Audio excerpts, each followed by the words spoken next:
Good morning, everyone. Salamat sa Panginoon at nandito kayong lahat. Salamat sa bawat isa na naglaan ulit ng oras para pakinggan, pag-aralan ang kanyang salita.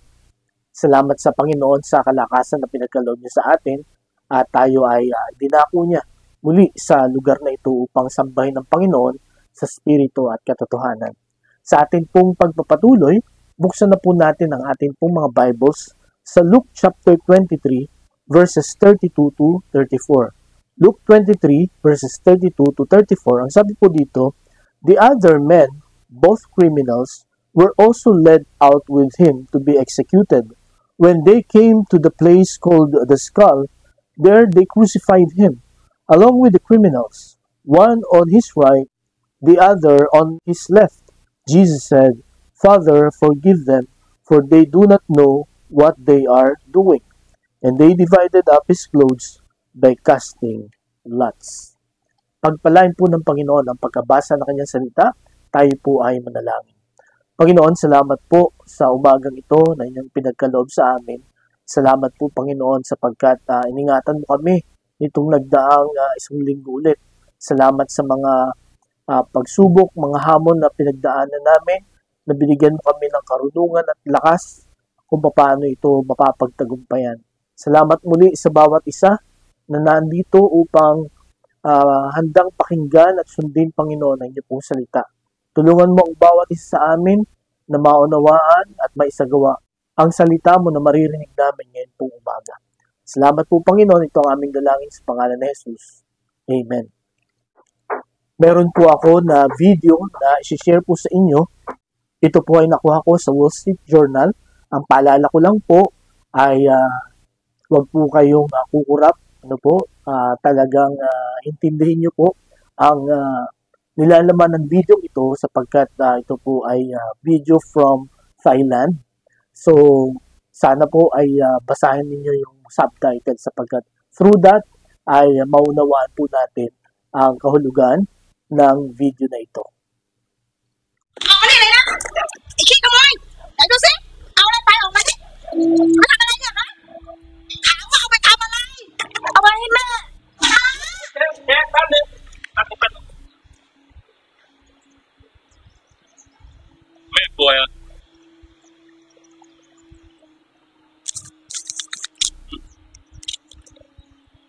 Giờ tao nghỉ hả?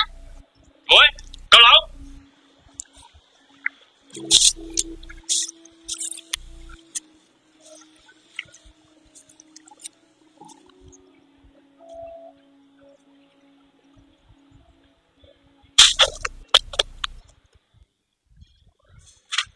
Chọn, đây đi các bạn.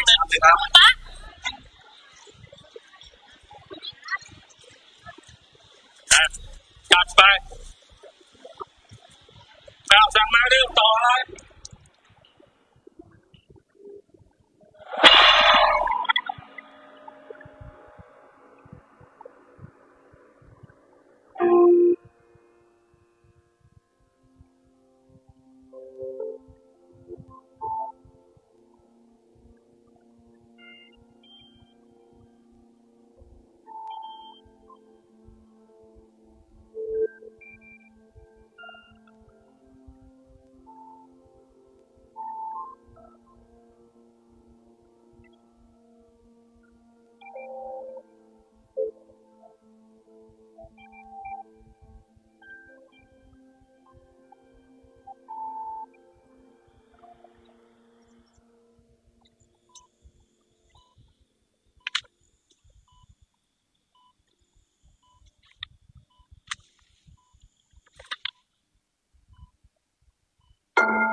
Okay, kumusta po?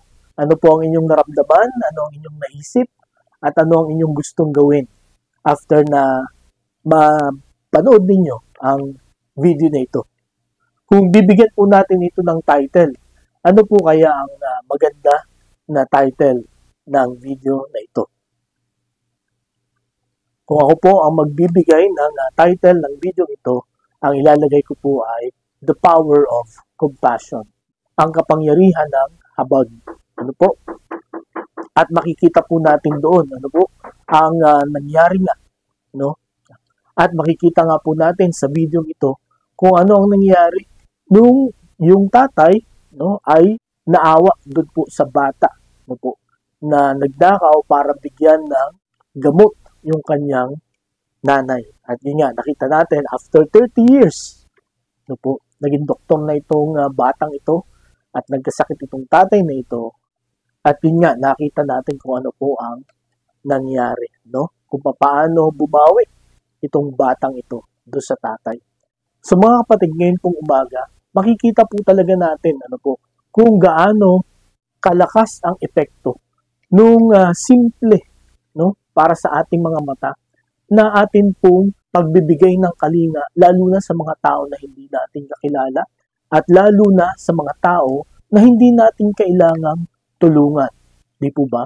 Ngunit, mga kapatid, ngayon po umagang ito, sa atin pong pinag-aaralan ngayong buwan, no? To be like Jesus.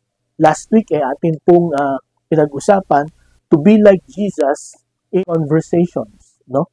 Ngayon po, ang pamagat ng atin pong mensahe na ang akin pong panalangin, no, ay ito rin po ay maging desire ng puso natin ngayong umaga na sa biyaya at lakas ng Panginoon ay ma-develop din po ito sa ating pong buhay, no?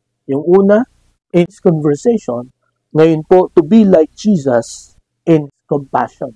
To be like Jesus in compassion. Napag-aralan na po natin itong compassion of Christ, ano po, noong March 3, 2024. Pero ang focus po doon, no, ang pamagat po natin doon ay the compassion of the Savior, at ang focus po doon ay ano ang dapat nating motivation, no, ang nasa ating puso, kung ano ang nasa ating puso para tayo po ay makapagbahagi ng salita ng Diyos. Ngayon po ang ating focus, no po, yun po ang maganda sa salita ng Diyos, marami itong mga angles, no? So tingnan po natin yung isang bahagi naman ng pagkahabag ng Panginoong Hesukristo na kailangan po nating ma-develop din sa ating pong buhay. Ano po, habang naandito po tayo sa lupa. Kung babasahin po natin ang Biblia, makikita po natin ang karakter ng Panginoon. Mapapansin po natin na isa sa karakter ng Panginoon na paulit-ulit, no, na atin pong mababasa ay yung kanyang compassion.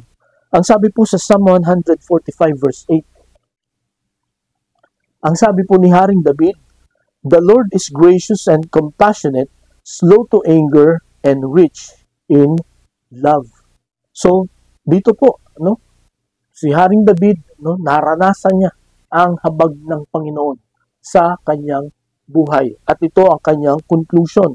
No po, ang sabi niya ulit, "The Lord is gracious and compassionate, slow to anger, and rich in love." So, kahit sa Old Testament po ay makikita natin na ang Panginoon ay mahabagin. And then pagdating naman po sa Lamentation chapter 3 verses 22 to 23, very familiar po itong verse na ito sa atin. Ang sabi po dito, "Because of the Lord's great love, we are not consumed, for His compassions never fail. They are new every morning, great is your faithfulness." Ang sabi po doon, because of the Lord's great love, we are not consumed, for His compassions never fail. Okay? So, napakabuti ng ating Panginoon, no? Napaka-maawain ng Panginoon sa bawat isa sa atin, no? Sa buong sangkatauhan.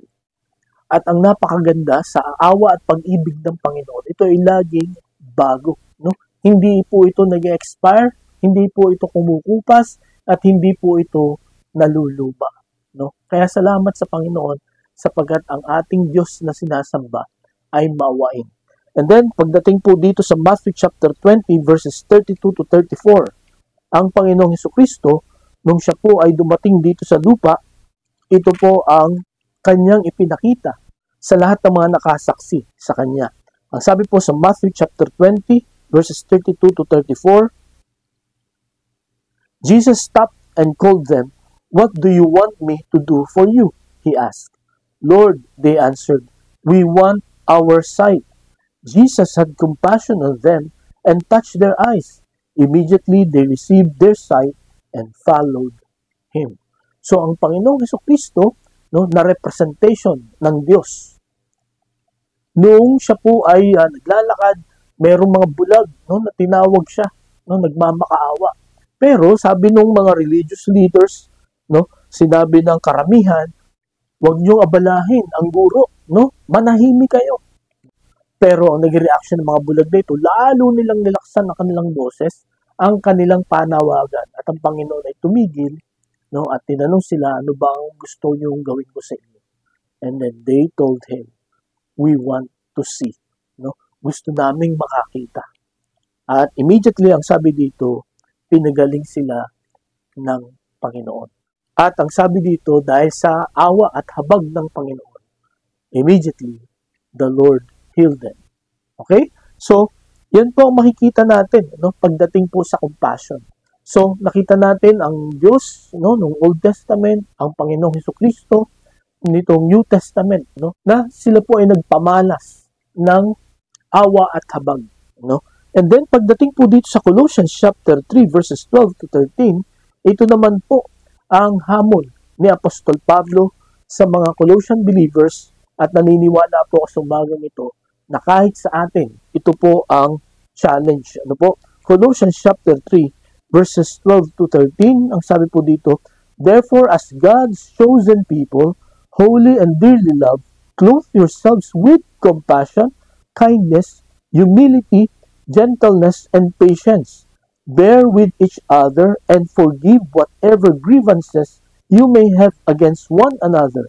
Forgive as the Lord forgave you."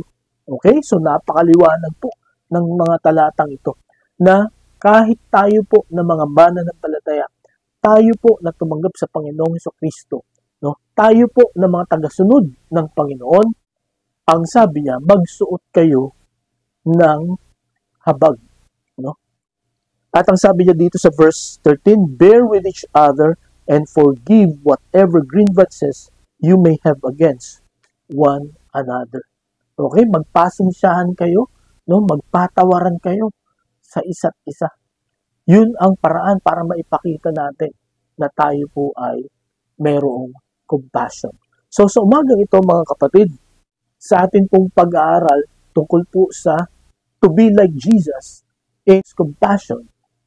Nawa pagkatapos po ng pakikinig natin ng mensahe ng Panginoon, magkakaroon po tayo ng desire, ipapanalangin natin sa Panginoon na tayo po ay magkakaroon ng compassion sa ating pong puso, na atin po itong ipapakita sa mga tao na nangangailangan. Meron po tayong tatlong katotohanan na makikita sa atin pong pag-aaralan ngayon pong umagang ito tungkol po sa to be like Jesus in compassion. Ang una po ay the misconceptions about compassion.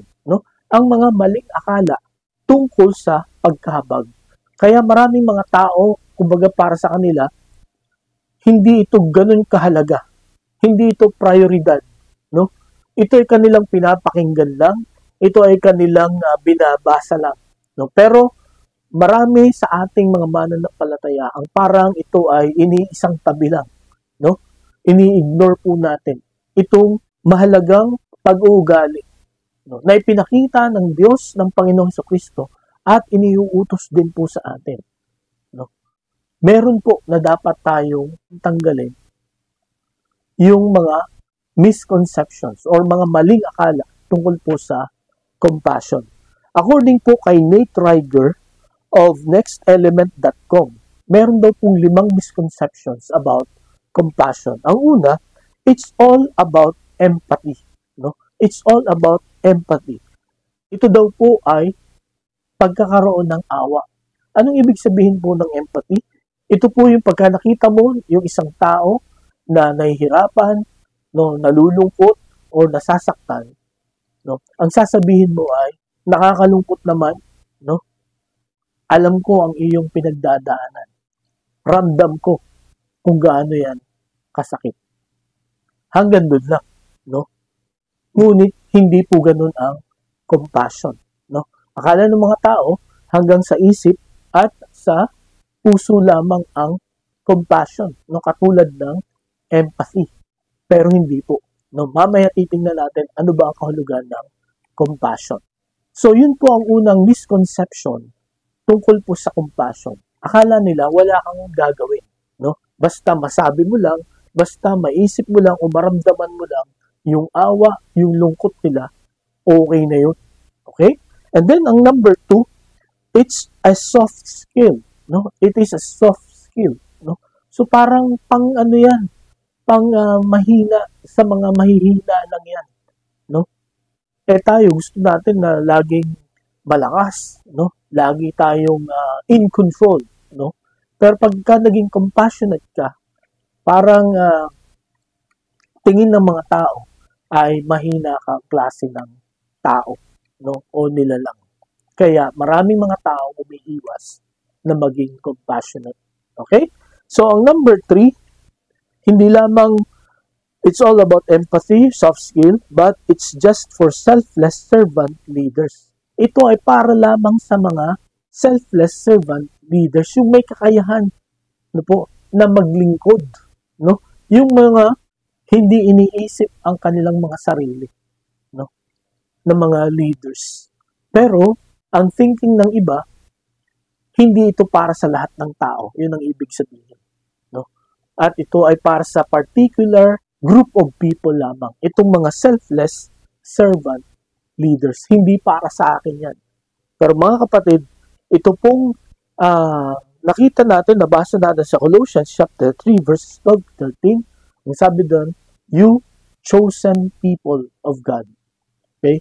Tayo na mga pinili ng Panginoon. Dapat tayo ay maging compassionate. Okay? So, yun po ang pangatlong misconception, no? Ito po ay para sa iilan lang, no? Hindi ito pwede sa lahat.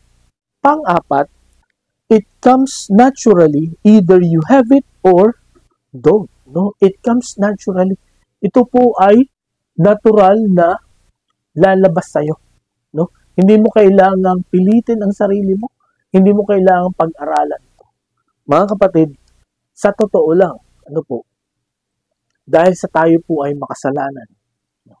Wala po sa atin ang compassion, no? Wala tayong pakialam kung makakasak tayo o hindi. In fact, dahil nga po tayo makasalanan, wala tayong pakialam kung masasaktan ang Diyos, no? Or sinusuway na ba natin ang utos ng Panginoon? Wala tayong pakialam kung yung ginagawa natin ay makakasama sa atin, no? At sa ibang tao. Basta kung anong pakiramdam natin na magpapasaya sa atin, no? Yun po ang ating gagawin. Mga kapatid, ang compassion ay tutubo sa lahat ng mga tao na tumanggap sa Panginoong Kristo. Ang Diyos, no, ay compassionate, no? Ang Panginoong Kristo is compassionate. Pagka siya po ay pumasok sa puso natin, ang isang pagbabago po na igagawin ng Panginoon sa bawat isa sa atin, na sumunod sa Kanya at tumanggap sa Kanya, ay maging mahabagin. Ano po? Maging compassionate person. So, ito po ang pang-apat na maling akala ng mga tao, na ito po ay natural na lalabas. Hindi po, no? Ito po ay manggagaling sa Diyos pagka tinanggap natin si Jesus bilang sarili nating tagapagligtas. And then, ang pang-5, it is about alleviating suffering. It is about alleviating suffering. Ito daw po ay pagpapagaan ng kapighatian o kahirapan, no? Pero, mga kapatid, kung titingnan natin ang tunay na kahulugan ng compassion ay pagdamay, pagbibigay ng lakas sa taong nahihirapan para kanyang mapagtagumpayan yung kahirapan na kanyang pinagdadaanan. Okay?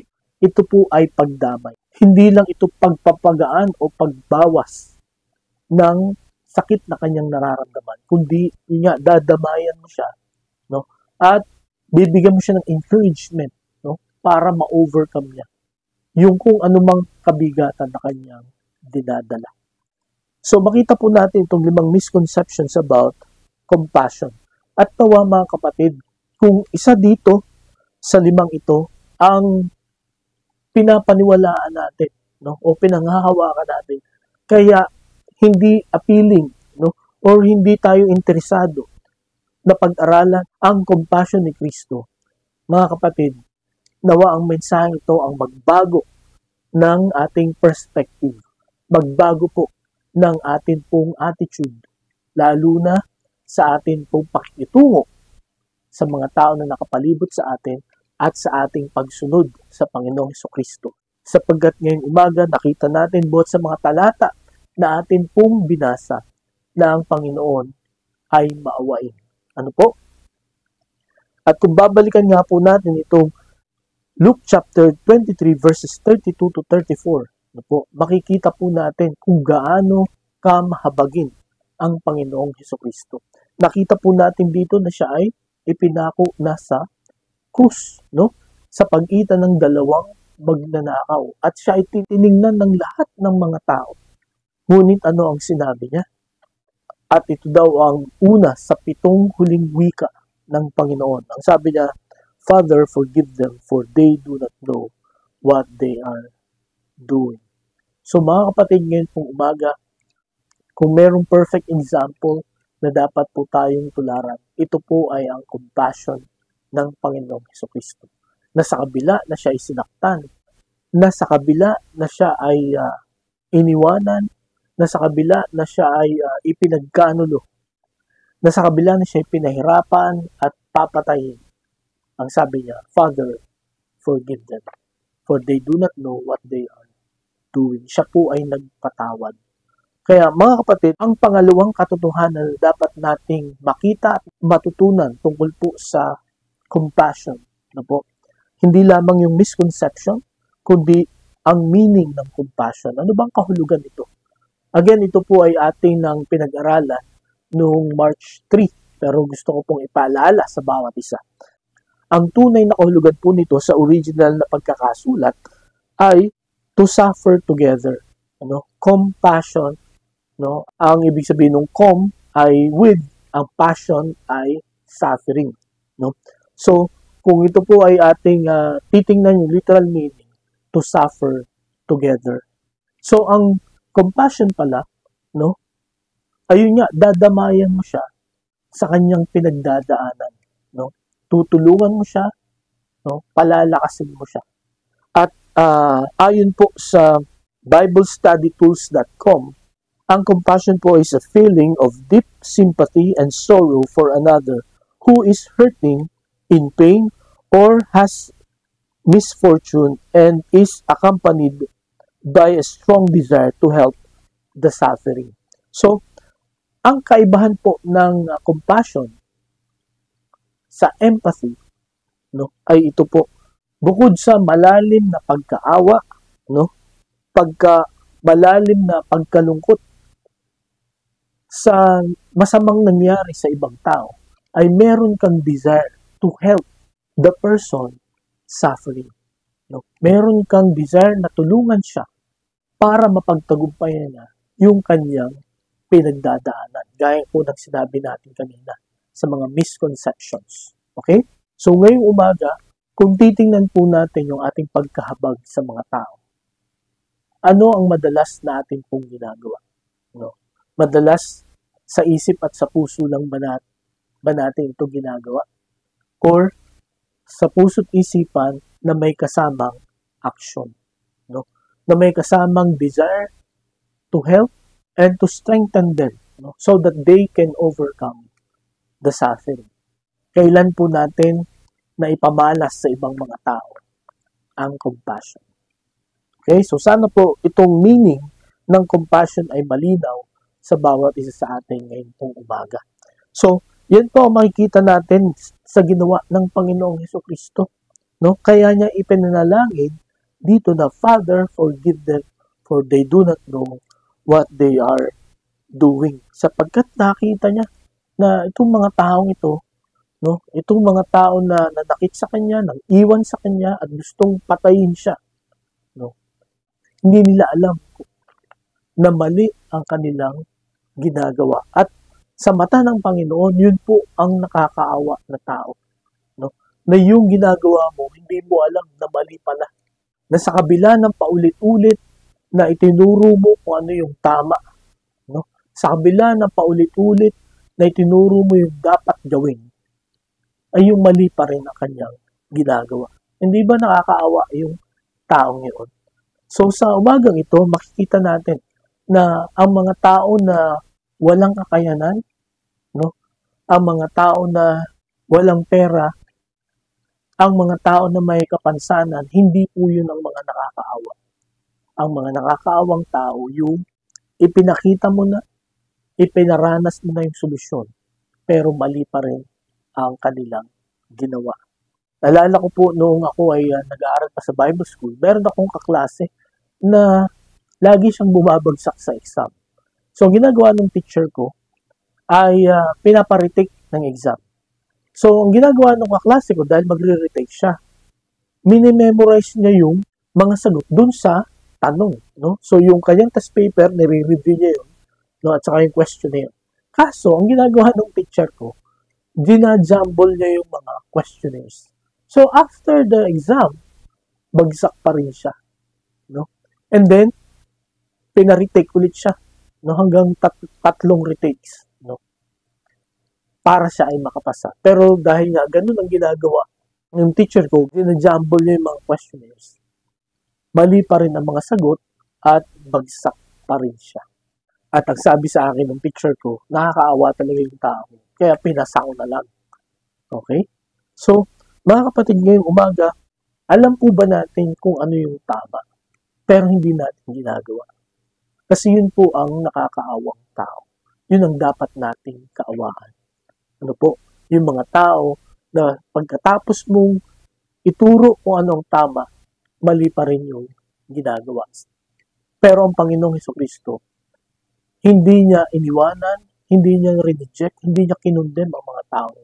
Talagang tinulungan niya. At yun ang dahilan kung bakit napako siya sa krus. Sapagkat hindi lang yung mga tao yun ang nakita niya na kahit na ipakita ang tama, ang matuwid, mali pa rin ang ginagawa. Kahit tayo, mga kapatid, sa kapanahonan at sa mga susunod pang mga henerasyon. Ano po? At kung obserbahan natin ang buhay ng mga Israelites, no? Ilang beses na paulit-ulit na ng Panginoon, basta sumunod kayo, pagpapala ang inyong mararanasan, no? Katahimikan, kapayapaan. Pero the moment na kayo ay sumuway, no? Sumunod kayo, sumamba kayo sa ibang Diyos-Diyosan, parusa ang mararanasan. At naranasan ng mga Israelites yung kapayapaan every time na sumusunod sila sa Panginoon. At naranasan din nila yung parusa every time na sumusuway sila. Ang nakakapagtaka, bakit lagi silang sumusuway? Sa kabila ng naranasan na nila, yung pagpapala pagka sumusunod. At ganun din po ang magandang tanong sa atin ngayon pong umagang ito. Bakit sa kabila na naranasan po natin ang blessings ng Panginoon, every time na uunahin natin siya, every time po na susundin natin siya, bakit ang bilis natin na makalimot? Bakit ang bilis po natin na sumuway? Na sana mga kapatid, ngayon po umaga, every time dumadaan tayo sa mga pagsubok, sana sa halip na sisihin natin ang Diyos, no? Na magalit tayo sa Diyos, magtampo tayo sa Panginoon, balikan natin ang buhay natin. Bakit ko ba nararanasan ito? Marahil may mga ipinangako tayo sa Panginoon, no? Na gagawin natin pagka ipinagkaloob sa atin ng Panginoon. Or marahil ipinapaalala sa atin ng Panginoon na dito ka, anak, no? Huwag ka dyan. Sapagkat pagka dyan ka pumunta, ganito ang mangyayari sa'yo. Pero pagka dito ka dumaan, ito ang mararanasan. Kaya mga kapatid, ngayong umaga, nawa ang mensahe po natin ay hindi lamang kumalabit sa atin, no? Kundi ito ay gumising sa atin. At magpasalamat tayo sa Panginoon sapagkat the Lord is compassionate. Ang Panginoon lagi niya tayong binibigyan ng pagkakataon na bumalik sa Kanya. Okay, so yun po ang pangalawa na makikita natin, na katotohanan na makikita natin sa kahabagan ng Panginoon, no? Na dapat natin pong gayahin. Ang una, makita natin yung misconception. Second, the meaning. Third, the manifestation of compassion. Paano mo ito ipapakita? Paano ito ipinakita ng Panginoon? Ang una po na makikita natin, paano ba natin ito ma-manifest? Una, be involved. No? Maging kabahagi ka. Kasi kung babasahin natin ang Luke chapter 23, kung babalikan natin ito, sa verse 35, ang sabi dito, the people stood watching and the rulers even sneered at him. They said, he saved others, let him save himself if he is the Christ of God, the chosen one. So ano po ang punto ko dito sa talatang ito? Sabi niyan, the people stood watching and rulers even sneered at him. So, nabanggit ko na ito kanina, ang Panginoong Jesucristo, He is in the midst of the crowd during this time. Okay?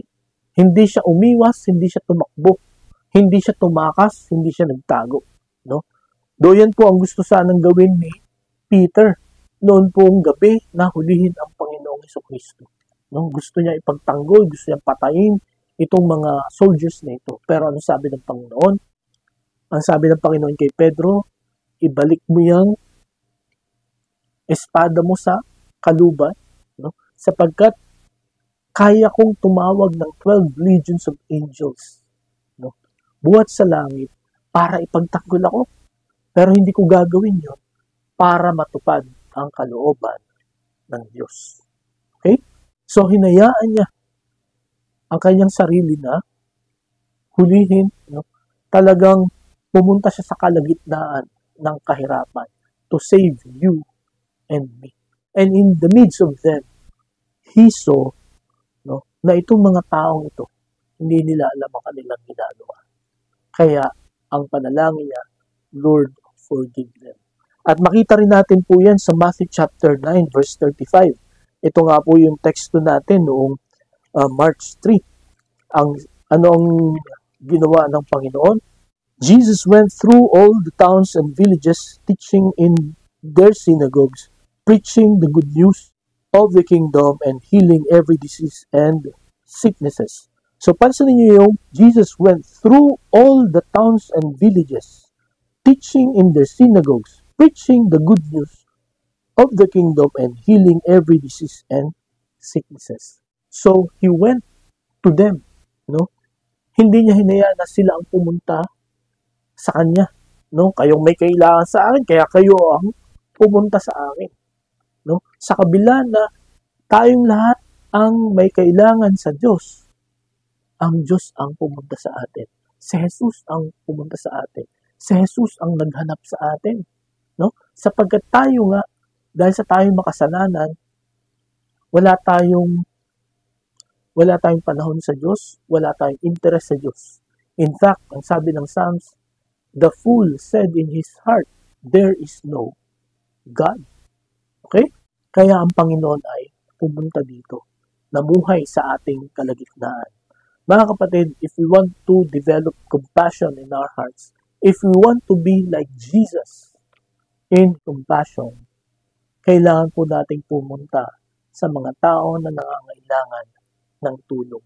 Hindi po tayo kailangan magtago, umiwas, hindi po natin kailangang ipasa ito sa iba. Because the only way to develop compassion in our hearts is to see people, no? To get involved with their lives. At marirealize po natin, no? Gaya ng kwento ko sa inyo noon, pagka sa mga reunions, no? Pagka nakakwentuhan mo na, no? Yung mga tao, yung mga klase mo, ano nangyari sa buhay nila, no? All these years, ito ang na-realize ko, doon sa mga inaakala ko na successful na, mayaman na, no, ang dami pala nilang problema, ang dami pala nilang struggle, no? Na minsan nga naiisip ko, hindi pala dapat ako mainggit. no? Sapagkat kahit na ganun na sila kaasensado, no? Marami pa rin silang issues na hinaharap, no? Marami pa rin silang kabigatan, no? Na dala-dala. At sa pamagitan nga po ng ating pag-involve, madidevelop po ang ating compassion. Ano po? At yan po ang pinakita na halimbawa ng Panginoon sa Kristo. You will be compassionate when you see people.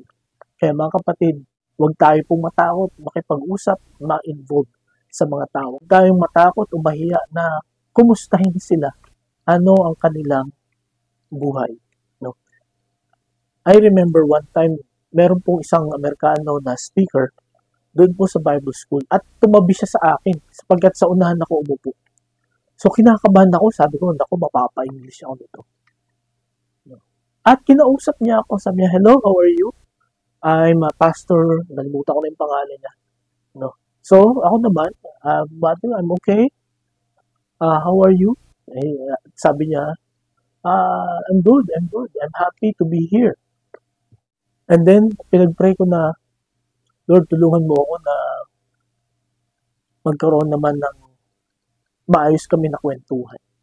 And then, sa aming pag-uusap, sinabi ko lang sa kanya, where is your family? Did you bring your family here? And then, nagulat ako sa kanyang tugon.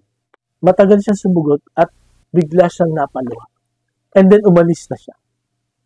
Hindi niya ako sinagot dun sa aking itinanong sa kanya. Sabi ko, mali ba yung aking tinanong? No. Pero, that time, I realized na marami pala siyang problema sa family. No. Ang galing-galing niyang speaker, no? Talagang believe kaming lahat. Pero, yun yung struggle pala niya. So, ang ginawa ko doon, naalala ko, dun sa upo na yun, I prayed for him.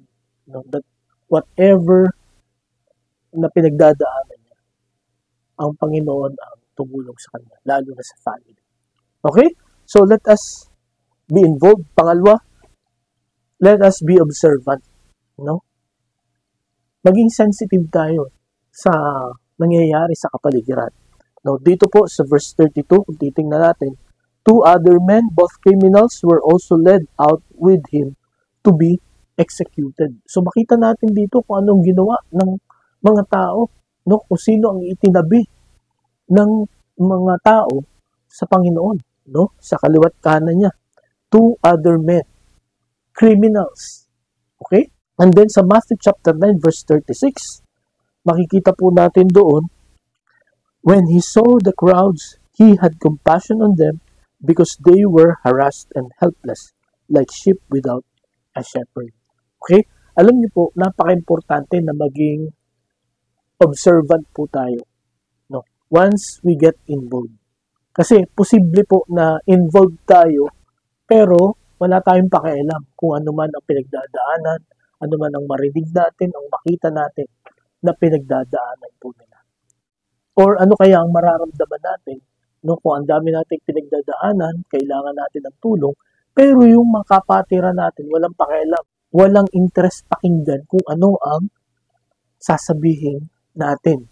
I remember one time nung ako po ay nasa Cebu, at talagang I was really struggling. Na-assign po ako doon sa campus ministry. At nag-struggle po ako kasi nahihirapan ako sa language. Kaya, one time, yung isa sa mga leaders, nung magkita kami, ang kanyang unang tinanong sa akin, kumusta ka? No? But when I was about to tell him kung ano yung aking struggle that time, bigla siyang umalis. No? Siya ay may pinuntahan. Parang, ha? Parang nagulat ako. Parang, ano ang ibig sabihin ng kumusta ka? Parang naisip ko na sinabi niya lang para may masabi. No? Pero hindi talaga siya interesado kung ano ang sasabihin ko. Hindi talaga siya interesado kung kumusta ako. And many times, ito rin po ang, kung hindi natin mababantayan, ay ganito rin po ang ating gagawin. May mga sinasabi po tayo mga kapatid na hindi totoo, no? Na hindi talaga tayo interesado. Lalo na nga po yung salitang, kumusta ka? No? Mga kapatid, basta sinabi natin yan, tinanong po natin yan, siguraduhin po natin No? That we are ready to listen, we are ready to know, and we are ready to respond. No? Kung ano man ang kanyang sasabihin. Bagamat ito po ay palasak, no, na tanong, pero alam niyo po, kung tayo po ay ready to listen, sasabihin po nila yung totoong nangyayari sa kanilang buhay. Ano po? Hindi po sila magtatago. Pero kung mapansin ng mga tao na ito ay lamang expression, no, ang sasabihin niya, okay ako, walang problema. No, para wala nang usapan. Di po ba?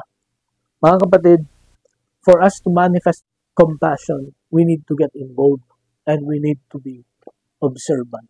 Ano po? Alamin natin ano ba ang mga issues ng kanilang buhay. And then ang pangatlo, be ready to help. No? Maging handa po tayo sa pagtulong. Kung babalikan natin itong Luke chapter 23, ano ang dahilan ba napako sa krus ang Panginoong Jesucristo?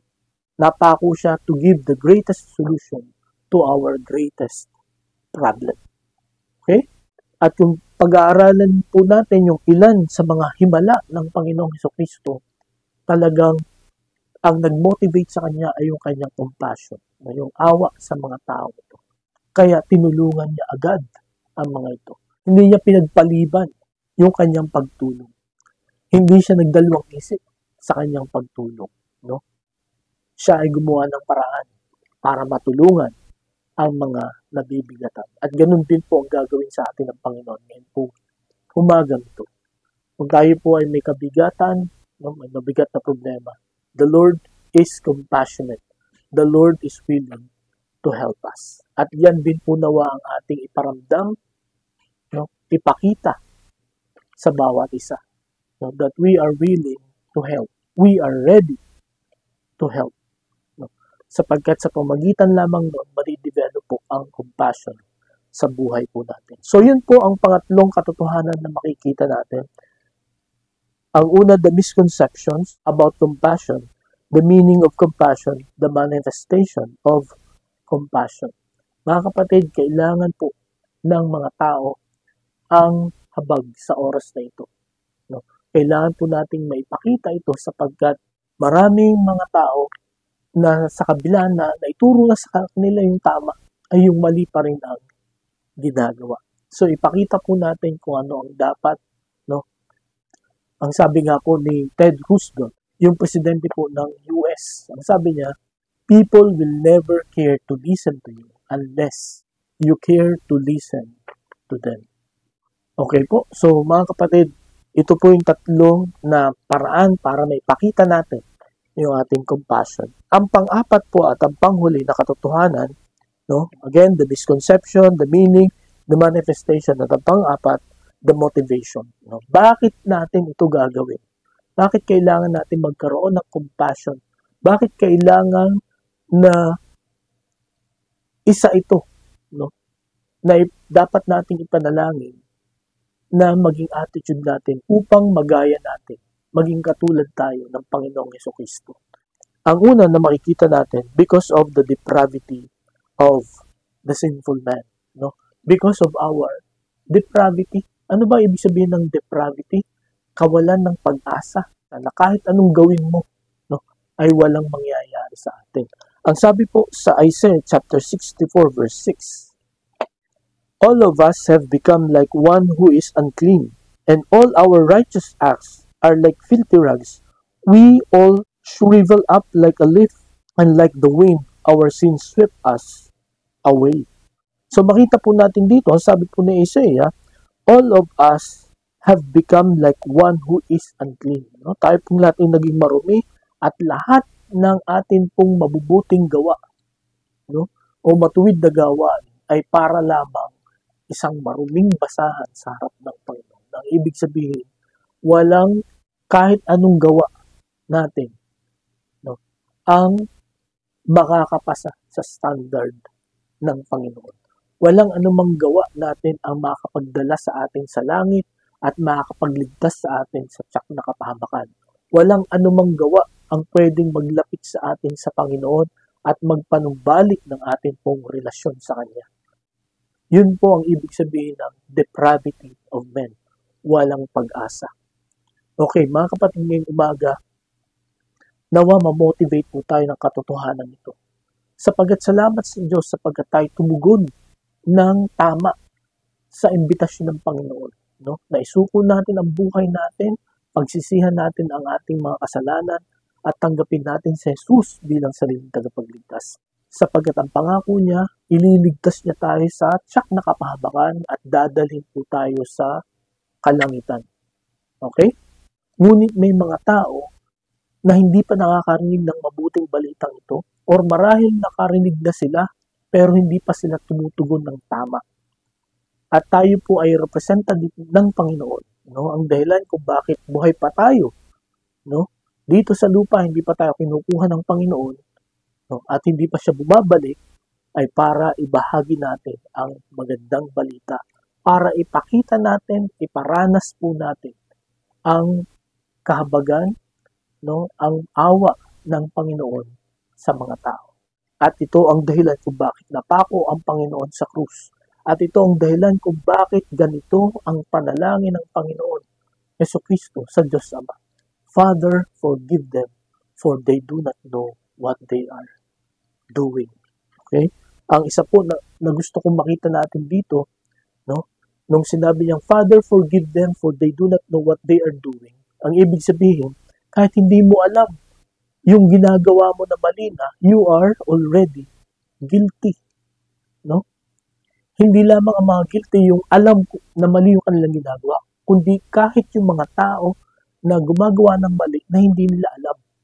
At yun po ang dahilan kung bakit nag-pray na ng forgiveness ang Panginoong Jesucristo sa kabila na hindi nila alam yung kanilang ginagawa. Nakuha niyo po ako?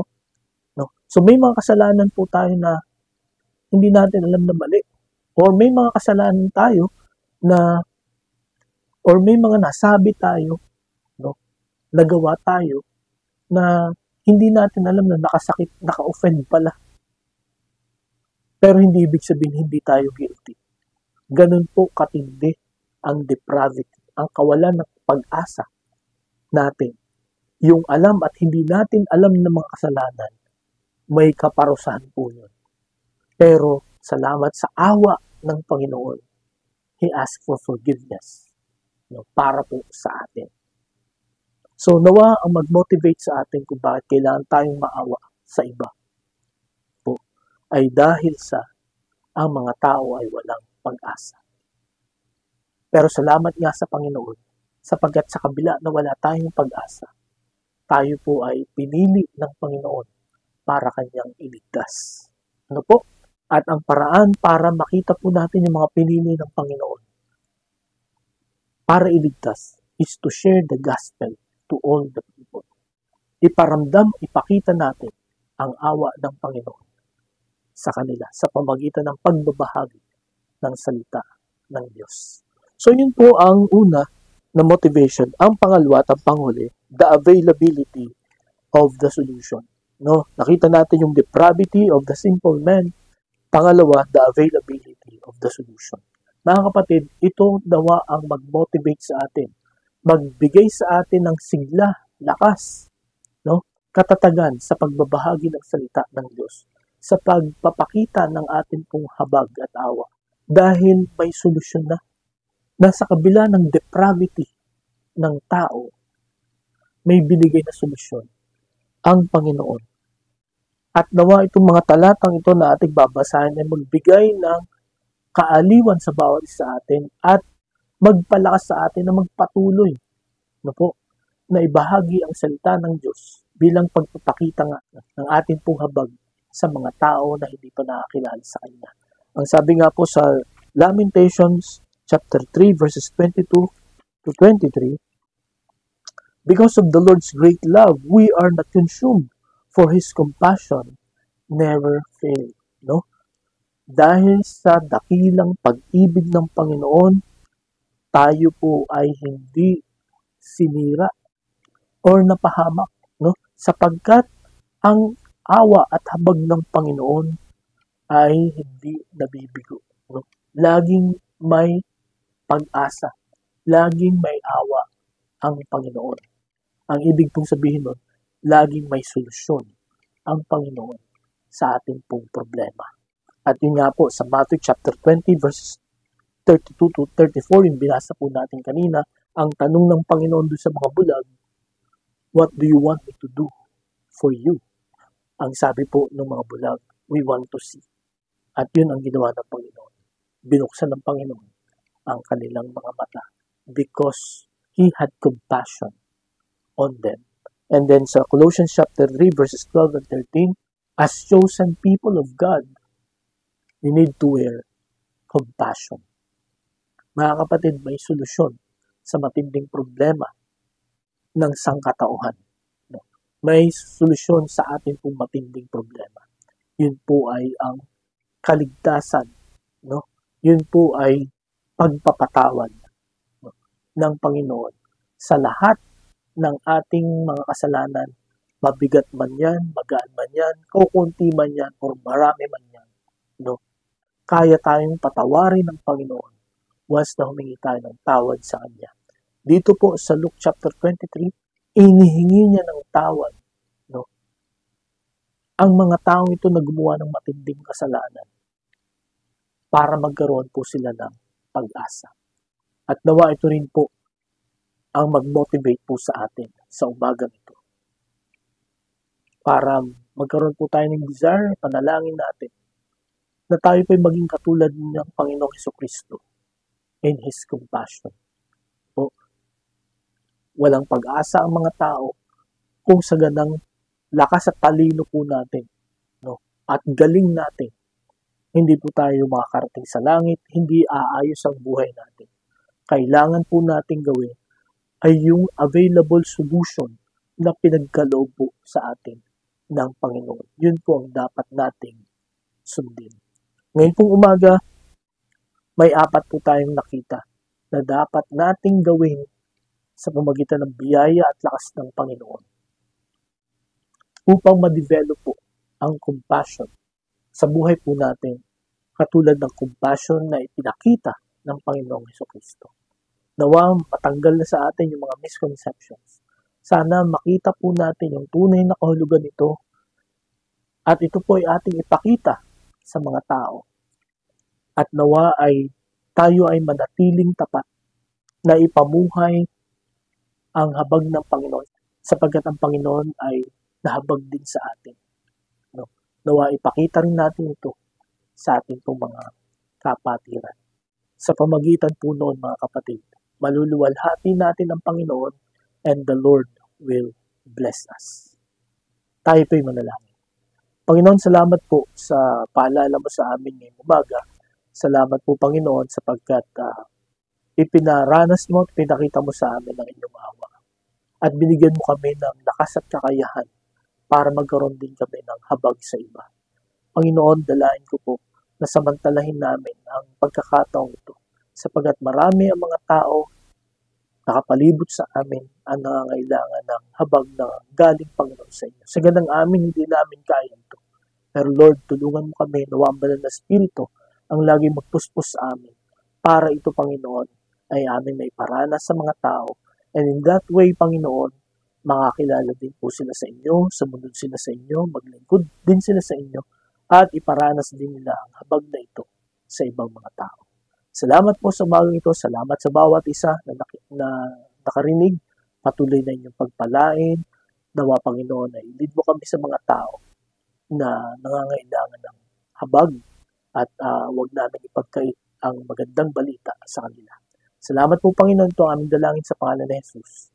Amen. Maraming salamat po ulit at magandang umaga sa inyong lahat.